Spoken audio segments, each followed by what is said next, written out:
કર્મ, ઈશ્વર, ગુરુ એકબીજા સાથે કઈ રીતે સંકળાયેલા છે એ આ લેખમાં જાણીએ. કર્મ એ પાંજરું છે, ઈશ્વર એ તેમાંથી મુક્તિનું પરિણામ, જ્યારે ગુરુદેવ એ તે માટેનો આશીર્વાદ છે. કર્મને કારણે ઉદ્ભવેલું આ સંસાર પાંજરું છે, જે તે વસ્તુ કે પરિસ્થિતિ પામવાની ઈચ્છા પાછળ રહેલી સૂક્ષ્મ ભાવનાને પરિણામે કર્મ ઉદ્ભવે છે. સહેતુક કરાયેલ કર્મ જુદા જુદા પ્રકારના પિંજરામાં પરિણમે. પાંજરું સગવડતાવાળું પણ હોઈ શકે, તે ગમી પણ જાય. શુભ કર્મ હોય તો રૂડું રૂપાળું પાંજરું મળી શકે. કોઈક તે પ્રકારના પાંજરાને સ્વર્ગ કહી શકે, તો કોઈક માનવ જીવનમાં પ્રાપ્ત થતી સમૃદ્ધિની વાત કરી શકે. તે સ્વરૂપમાં પણ પાંજરું તો બંધન કરતા જ રહે છે. પિંજરાની દરેક પ્રકારની અસ્વીકૃતિ થકી જ તેની બહાર નીકળી શકાય. નૈષ્ક્રમ્ય કર્મનો આ જ અર્થ છે.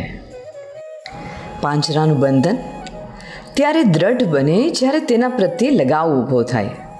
આવો લગાવ ભૌતિક બાબતો માટેનો અને ભાવનાત્મક પણ હોઈ શકે.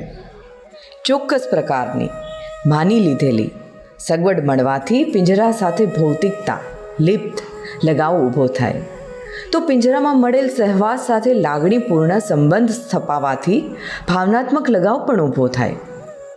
પાંજરા સાથે એકવાર લગાવ સ્થપાયા પછી ક્ષમતા અને સંભાવના પ્રમાણે પિંજરાને શણગારવાનો પ્રયત્ન શરૂ થતો હોય છે. આનાથી પિંજરા સાથેનો લગાવ વધુ દ્રઢ બને છે. પાંજરું મર્યાદાનું સાક્ષી છે. પાંજરું પરતંત્રતાની સાબિતી છે. એક રીતે જોતા પાંજરું કર્મમાં સંલગ્ન નથી થતું, પણ પાંજરાનો પ્રકાર કર્મને નિર્ધારિત કરી શકે છે. શું થઈ શકે અને શું ન થઈ શકે એ પાંજરા પર અવલંબે છે. બની શકે કે કોઈ પાંજરું પહોળું હોય તો કોઈક ઊંચું. આ બંનેમાં જુદી જુદી સંભાવના ઉભરે, પણ અંતે તો પાંજરું જ છે. પાંજરાથી મુક્તિ માટે કર્મની શૃંખલાથી છૂટવું જ રહ્યું. સ્વાભાવિક છે કે ઈશ્વર કર્મથી બંધાયેલા નથી, અને તેથી ઈશ્વર પાંજરાની બહાર છે. નિર્ધારિત હેતુ સિદ્ધ કરવા માટે ક્યારેક એક અંશ સ્વરૂપે ઈશ્વર પાંજરામાં પ્રવેશ કરી પણ શકે. તે સમયે પણ તેમની માટે પાંજરું એ પાંજરું ના હોય, પણ ધર્મની સ્થાપના કરવા માટેની જરૂરી સંભાવના હોય. પાંજરામાં રહીને તે ઈશ્વર પાંજરાથી ભિન્ન રહી શકે, પાંજરાથી અલગ રહી શકે. પાંજરું ક્યારેય ઈશ્વરને બાધિત ન કરી શકે. તેથી જ પાંજરાથી મુક્તિ મેળવવા ઈશ્વરને પામવો જરૂરી છે. એકવાર અનુમાન કે શબ્દથી ઈશ્વર હોવાની પ્રતીતિ થાય અને જ્યારે તે પાંજરાની અંદર દેખાય નહીં, ત્યારે પાંજરાની બહાર નજર નાખવાની જરૂરિયાત ઊભી થાય. પિંજરલોકની બહાર ક્યાંક ઈશ્વર હોવાની ખાતરી થતાં તેની શોધ ચાલુ થાય. પછી તે પાંજરાની બહાર નીકળવાની ઈચ્છા અને તે માટેનો પુરુષાર્થ જાગે. કર્મના ચક્રથી બહાર નીકળવાનો આ એક માર્ગ છે. પાંજરાની બહાર નીકળો તો જ ઈશ્વર મળી શકે.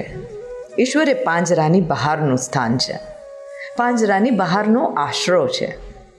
ઈશ્વરના તે સ્થાનમાં પ્રવેશવાનું નથી હોતું, પણ પાંજરાના સ્થાનથી બહાર નીકળવાનું હોય છે. કર્મબંધનમાંથી છૂટી જઈએ એટલે આપમેળે ઈશ્વર પ્રાપ્ત થાય. પાંજરાની બહાર નીકળીએ એટલે ઈશ્વર અર્થાત મુક્તિ, અર્થાત નિર્વિકલ્પતાની સ્થિતિ આગંતુકનો સ્વીકાર કરવા તૈયાર જ હોય. અહીં કાંઈ પ્રયત્ન કરવાનો નથી હોતો. અહીં તો બસ સહેતુક પ્રયત્ન, પુરુષાર્થ અને કર્મ અટકાવવાના હોય છે. આ આખી પ્રક્રિયામાં સદ્ગુરુનું સ્થાન અનોખું છે. પાંજરા અંદર તે પ્રેરણા તથા માર્ગદર્શક છે, જ્યારે પાંજરાની બહાર તે ઈશ્વર હોવાની સાબિતી છે. સદ્ગુરુ પાંજરાની અંદર પણ હયાત હોય છે અને પાંજરાની બહાર પણ. સદ્ગુરુ પાંજરાની અંદરની પરિસ્થિતિને પણ સાચવી લે છે અને પાંજરાની બહારની પરિસ્થિતિમાં પણ હાથ પકડેલો રાખે છે. ગુરુદેવ કર્મબંધનથી પૂરેપૂરા મુક્ત હોવા છતાં આશીર્વાદ આપવા સારું પાંજરાની અંદર સ્વયં પોતાનું અસ્તિત્વ ટકાવી રહેલ હોય છે. જે પ્રતીતિ થાય છે તે ઈશ્વરની છે. તેઓ વિશ્વાસ અપાવવા પાંજરાની બહાર પણ તેમની ગતિ હોય છે.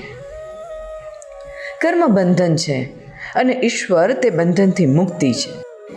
આ બંને પરિસ્થિતિ વચ્ચે ગુરુદેવ સેતુ સમાન સ્થાન ધરાવે છે. ગુરુદેવ દ્વારા બંધનની નકારાત્મકતા માટે સતત ટકોર થતી રહે છે. સાથે સાથે તેઓ હકારાત્મકતા માટે પ્રેરણા આપી બંધન મુક્તિ માટેનું કારણ બની રહે છે. ગુરુદેવ છે તો જે વિશ્વાસ જાગૃત થાય છે કે બંધનથી ભિન્ન એવી સ્થિતિ છે કે જ્યાં શાશ્વત આનંદ પ્રવર્તતો રહે છે. ગુરુદેવ છે તો જ મુક્તિની સંભાવના છે. જય ગુરુદેવ.